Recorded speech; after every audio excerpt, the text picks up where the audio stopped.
Kashmir is a potential geopolitical pivot engaging three nuclear powers: China, India, and Pakistan. Greater Kashmir, which includes Jammu, Kashmir, Ladakh, Azad Kashmir, Gilgit-Baltistan, Askai Chin, and the Trans-Karakoram Tract, also known as the Shakasgam Valley, is a pending issue in the United Nations since 1948. On May 5, 2020, China entered Ladakh at 5 places: the Pyongyang Tasao Lake, the Dispang Plains, Galwan Valley, Hot Springs, and Demchok. At the Galwan Valley, China obstructed the strategic Darbuk Shayok Daulat Beg Oldi Highway, isolating Subsector North. So, why did China make these moves? Between 2015 and 2019, India has added an ambitious network of roads at the areas bordering China, including the 255-kilometer Darbuk Shayok Daulat Beg Oldi Road in Ladakh. This has definitely threatened China at Askai Chin.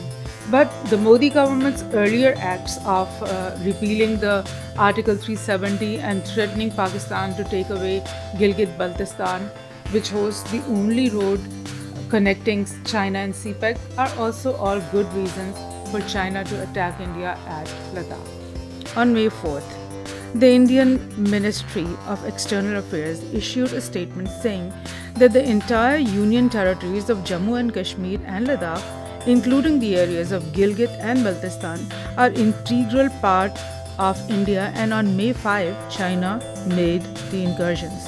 On June 15, there was a bloody episode when the Chinese troop killed at least 20 Indian soldiers, heightening tensions and antagonizing the Indian people.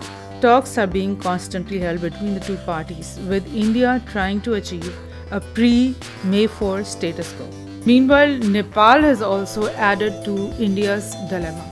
This happened when on May 8th, Defense Minister Rajnath Singh inaugurated an 80-kilometer strategically crucial road connecting Lipulik Pass going into Nepal with Dharchula in Uttarakhand.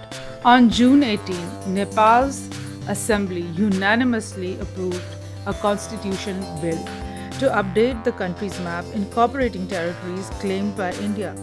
The new map includes parts of Limpuya Dhara, Lipulik, and Kalapani areas. The same day, the Chinese foreign minister said that the sovereignty of the Galwan Valley area had always belonged to China. On June 26, the Maxar satellite photos were released, showing that China has put a tank company and artillery units at a camp north of Gogra. Another significant base was seen near the Kongka Pass. China says that it wants to disengage, but it may take months for its forces to return. Does this mean that China wants to drag the situation until this becomes the new status quo?